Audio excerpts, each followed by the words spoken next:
His name could have simply been a footnote, mentioned by only a few in the shadows of one of the darkest days in American history.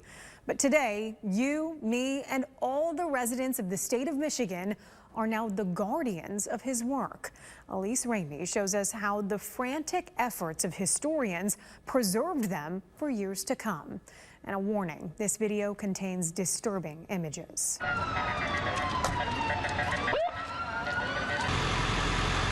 We heard a loud boom, like it was a jet going into the side of the building. Can you believe what you see up there? No, I can't believe what I see. Can't believe what I see. It's a tragedy.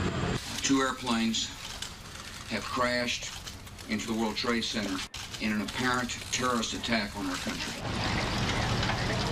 The crackling of 200,000 tons of burning steel, more than 1,300 feet in the sky. Keep going, let's go, get out of here. Undone in the blink of an eye. It collapsed. The top floors collapsed down.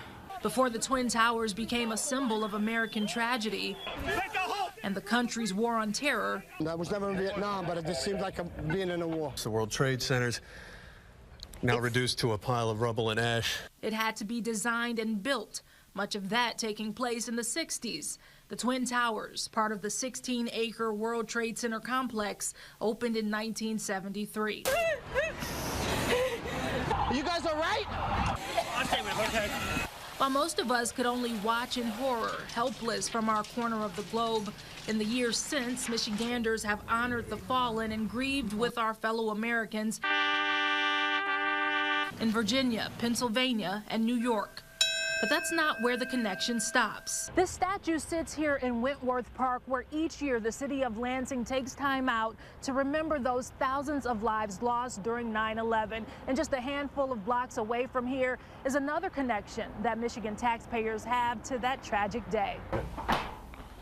We received a phone call or a tip from a New York Times reporter who knew about the demise of this architecture firm and the fact that these records were in danger. That architecture firm based in Troy, Michigan. And in 2010, it was a race against time for Michigan State archivist Mark Harvey and a small team to rescue the documents that laid the foundation for the World Trade Center. So we became involved and were able to contact Oakland County because they had seized the property, and we were able to gain entrance, so we went through at a very rapid pace and saved everything we could.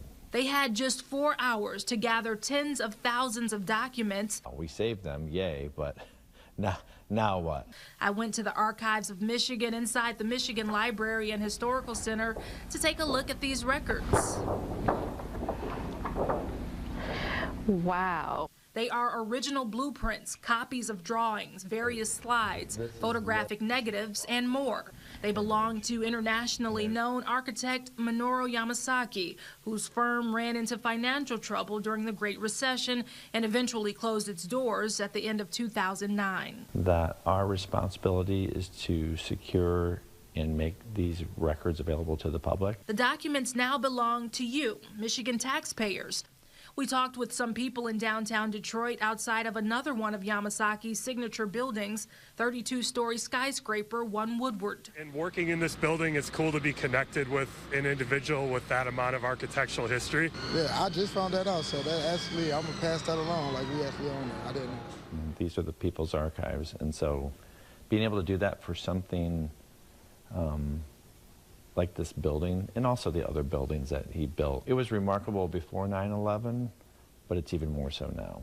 Notes on measurements and elevation. He wanted to incorporate the shadows and how they fell into his design. Some discoloration and crumpled edges. It shows a process that no longer exists, for sure. These are some of the original sketches, conceptual sketches for things like the plaza.